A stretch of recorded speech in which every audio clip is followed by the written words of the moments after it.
Assalamualaikum warahmatullahi wabarakatuh. Perkenalkan, nama saya Lajaka Ahmad Al-Fatih dari Fakultas Usuluddin dan Dakwah, Prodi Ilmu Al-Quran dan Tafsir, Matkul Hadis. Saya di sini akan membacakan rangkuman resum makalah dari bab 9 sampai bab 13. Puji syukur kami ucapkan kepada Allah SWT yang telah memberikan rahmat dan hidayahnya sehingga kami telah menyelesaikan makalah ini dengan cepat.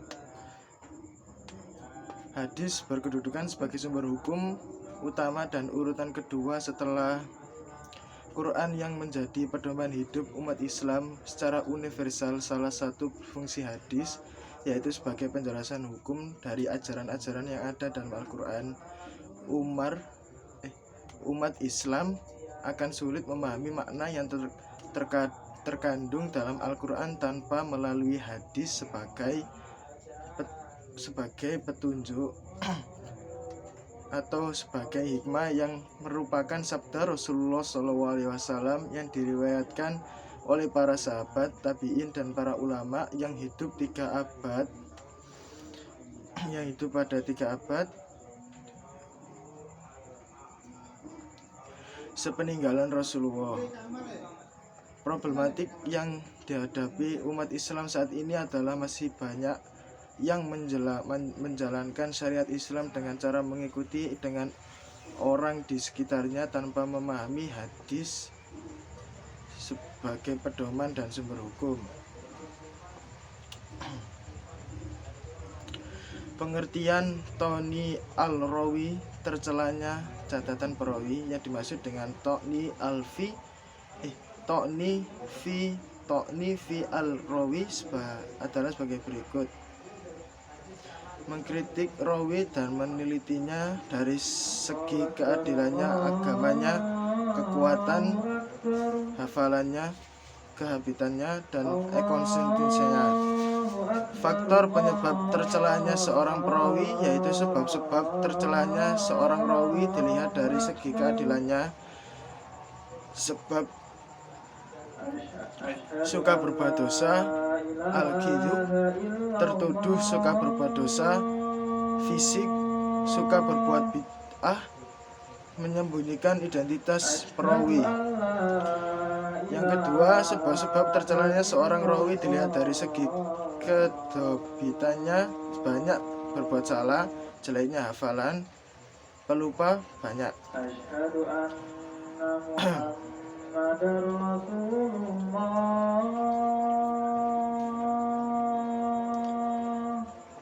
Selanjutnya,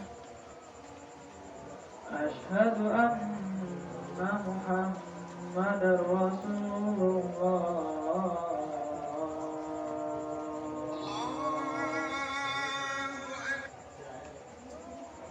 Hayya 'alas shalah. Selanjutnya,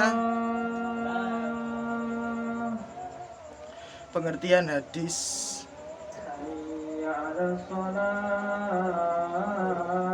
Pengertian hadis. Kata hadis telah menjadi salah satu kosakata bahasa Indonesia. Hadis adalah kata yang berasal dari bahasa Arab, yaitu al-hudis, jamaknya al-hadis, al-hisan, dan al-hudsan, dan memiliki banyak arti. Diantaranya adalah al-jadid, yang baru, lawan dari al-qadim, yang lama, dan khobar, kabar atau berita. Kata hadis dalam Al-Quran digunakan sebanyak 23 yang secara garis besar dapat dicontohkan dalam 4 macam, antara lain: 1. Berarti pesan atau perkataan Al-Quran. Yang kedua berarti mengenai masalah duniawi. Yang ketiga berarti cerita historis. Yang keempat adalah, yang terakhir, berarti cerita atau perbincangan yang masih hangat. Dengan demikian, menurut ulama hadis, esensi hadis adalah segala berita yang berkenaan dengan sabda, perbuatan, takrir, dan hal ikhwan Nabi Muhammad SAW. Yang dimaksud ikhwah adalah segala sifat dan keadaan pribadi Nabi Shallallahu Alaihi Wasallam, Nabi Muhammad Shallallahu Alaihi Wasallam. Di sini hadis terdapat banyak macam dari segi sifat dan bentuknya berdasarkan kuantitas rawi, yaitu hadis kudusi. Hadis kudusi secara bahasa berasal dari kata kudasa, yakdusu kudusan, artinya suci atau bersih. Dalam pengertian etimologi dan terminologi, hadis kudusi didefinisikan sebagai berikut.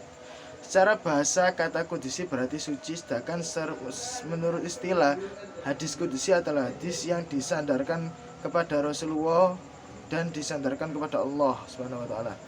Hadis jenis ini juga disebut dengan istilah hadis ilahi atau hadis robbani karena disandarkan kepada Allah.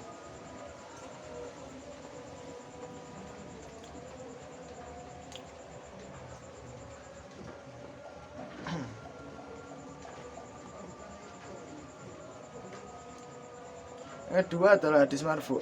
Hadis marfu adalah perkataan, perbuatan, atau takrir yang disandarkan kepada Nabi Muhammad SAW, baik sanad hadis tersebut bersambung-sambung atau terputus, baik yang menyandarkan hadis itu sahabat maupun lainnya. Definisi ini memungkinkan hadis mutasil, mu'laq, mursal, muqanti, dan mudal menjadi marfu. Adapun hadis marfu dan hadis maqtul tidak dapat menjadi marfu bila tidak ada qarinah yang memarfukannya. Dengan demikian dapat diambil ketetapan bahwa tiap-tiap hadis marfu itu tidak selamanya bernilai sahih atau hinsan, tetapi setiap hadis sahih atau hasan tentu marfu atau dihukumkan marfu. Yang ketiga adalah hadis mauquf. Hadis mauquf adalah hadis yang disandarkan kepada sahabat, baik berupa perkataan, perbuatan, atau takrir. Yang terakhir adalah hadis maqtu. Hadis maqtu adalah hadis yang disandarkan kepada tabi'in atau orang yang bawahannya baik perkataan atau perbuatan.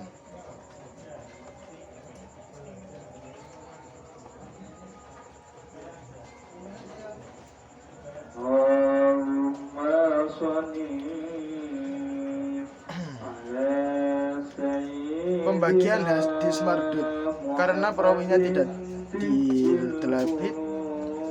David adalah orang yang kuat hafalannya tentang apa yang telah didengarnya dan mampu menyampaikan hafalannya kapan saja. Ia menghendakinya periwayatan hadis sahih bersifat David. Tulis Sarbanun dalam macam-macam hadis dari segi kualitasnya.